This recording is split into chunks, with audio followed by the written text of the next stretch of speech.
1986 on a Q O&C Sports, yeah. Obviously the Q plate will be the donor car year. Sorry, the 86 will be the donor year, that's for sure. 2 litre Pinto on the Type 9 5-speed gearbox, so Ford engine and running gear there. Up the bonnet itself, lovely and straight, no dings or dents, no crazing to the fiberglass anywhere. Lovely and tidy up both sides in this, what I can describe as a Kawasaki green, really. Nice and tidy across there. A cheap way into some summer fun, really. Nice and straight down all the fiberglass, not ripply.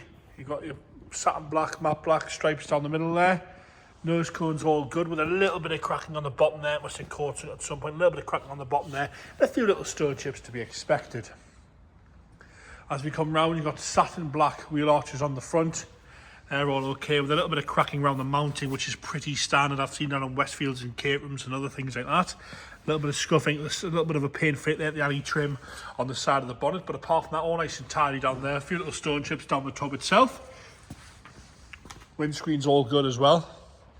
Onto the rear arch, you've got your little metal kick plate there, protecting it for some stone chips and some satin black arches there. Look to be all okay.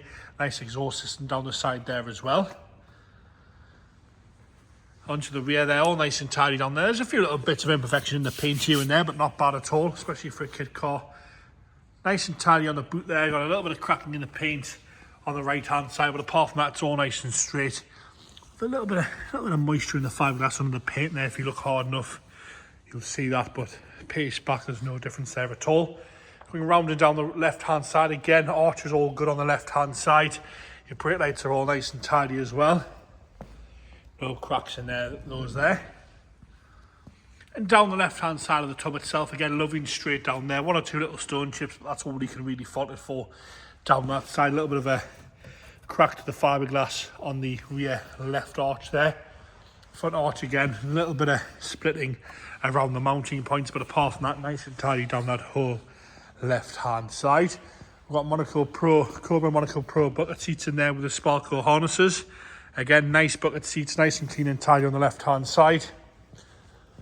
And on the right hand side itself, a little bit of steering towards the front, but all okay, no rips or tears. Little wheel on there, nice dashboard with they look like MG dials to me. But you got an oil pressure, fuel gauge, water temp. Into the luggage compartment there, plenty of space, and then into the bonnet itself. The whole front flips forward. You've got the 2 litre Ford Pinto engine in there, batteries in the back. James getting himself in. It is a bit of a wide boy fit, that one. I didn't call you wide boy, but I meant like that. Half it in it. It's decent size, though. Yeah, it is. It's not worse when they're tiny. Go on, James, if you do the honours, fire this one into life. Yeah, just like that.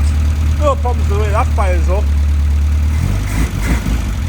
I do like a Pinto as well. And there you have it. The O&C Sports kit car, 2 litre Pinto, 5-speed Ford Type 9 gearbox in that one there. James looking good in there. We can't sell him with the car. You'll probably make it a little bit cheaper, mind.